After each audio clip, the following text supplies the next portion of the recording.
Hello everyone, this is doctor Arpit Singh Thakur, gentle cure health से। तो आज का अपना टॉपिक है आईबीएस।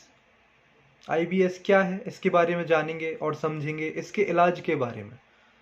आजकल मैं पेशेंट्स में देख रहा हूँ कि आईबीएस की समस्या बढ़ चुकी है। अब आईबीएस क्या है, इसका अगर मैं फुल फॉर्म अगर बताऊँ तो इरिटेबल बोवेल सिंड्रोम। अब इरिटेबल बोवेल सिंड्रोम में क्या क्या आता है? दो चीज़ें मेन हैं। एक तो कॉन्स्टिपेशन की समस्या रहती है, पेट सही से साफ नहीं हो पाता है मरीजों का।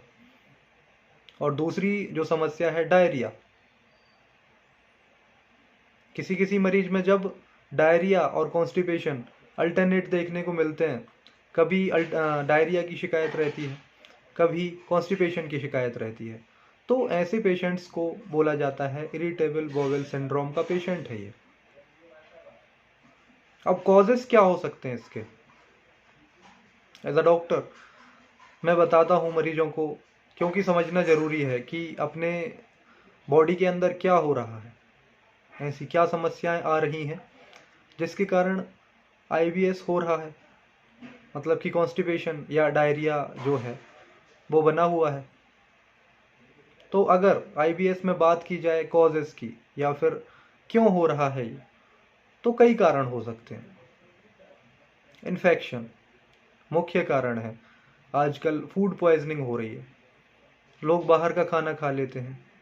अब बाहर अगर साफ सफाई का ध्यान नहीं रखा जा रहा है और वो खाना अपन खा लेते हैं, तो उसके कारण आईबीएस में डायरिया का एक रूप प्रदर्शित हो सकता है मरीजों में। दूसरा कारण है नर्वस एग्जॉशन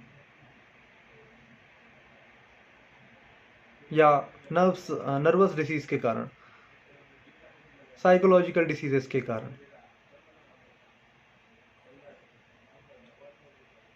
कॉन्स्टिपेशन देखें तो डाइट एंड लाइफस्टाइल आजकल की जो है वो उतनी सही नहीं रह गई जो पहले हुआ करती थी, क्योंकि भागा दौड़ी चल रही है जीवन में, और उसके कारण भी सही से जो है भोज्य पदार्थों का सेवन नहीं हो पा रहा है और लाइफस्टाइल मैनेजमेंट नहीं हो पा रही है, जिसके कारण भी ये समस्याएं देखने को मिल रही हैं।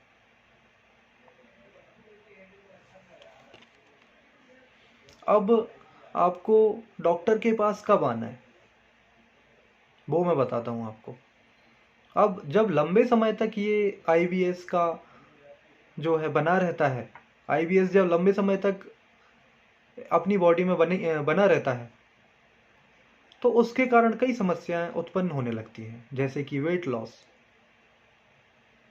वेट लॉस एक आम समस्या है, क्योंकि बोला जाता है कि अब जो ये बड़ी आंत की प्रॉब्लम है, आईबीएस जो है बड़ी आंत की समस्या है। बड़ी आंत का काम होता है एब्जॉर्प्शन, छोटी आंत का काम होता है न्यूट्रिशनल एब्जॉर्प्शन, और बड़ी आंत का काम होता है पानी का एब्जॉर्प्शन। तो अब जब ये काम सही से नहीं कर रही हैं छोटी आंत और बड़ी आंत मिलके, तो वेट लॉस होना आम बात है, मतलब खाना ना लगना शरीर को। दूसरी जो समस्या है, अब जब लंबे समय तक आईबीएस बना हुआ है, उसके कारण ब्लॉटिंग होने लगती है। ब्लॉटिंग होने के कारण जो है वहाँ पे धीरे धीरे धीरे धीरे करके अल्सर्स प्रोड्यूस हो जाते हैं। अल्सर्स होता है तो ब्लीडिंग आम बात है अल्सर्स में, जिसके कारण आयरन डेफिशिएंसी, एनीमिया देखने को मिलता है। रेक्टल ब्लीडिंग देखने को मिल सकती है। कभी भी वॉमिटिंग की समस्या देखने को मिल सकती है। कंटिन्यूसली अगर पेन बना हुआ है तो आपको डॉक्टर को दिखाने की आवश्यकता है। और जेंटल क्योर प्रोवाइड करता है एक प्लेटफॉर्म, जिसमें एक पूरे डॉक्टर्स की टीम है, जिसमें हम प्रोवाइड करते हैं प्रॉपर मेडिकेशन, हर एक मेडिसिन को प्रॉपर तरीके से देने का तरीका, आपके डाइट और मैनेजमेंट की सलाह देना, पूरी जिम्मेदारी जेंटल क्योर की हो जाती है। तो बहुत जल्दी से जल्दी अगर ऐसी समस्या आपको हो रही हो तो दिखाइए। धन्यवाद।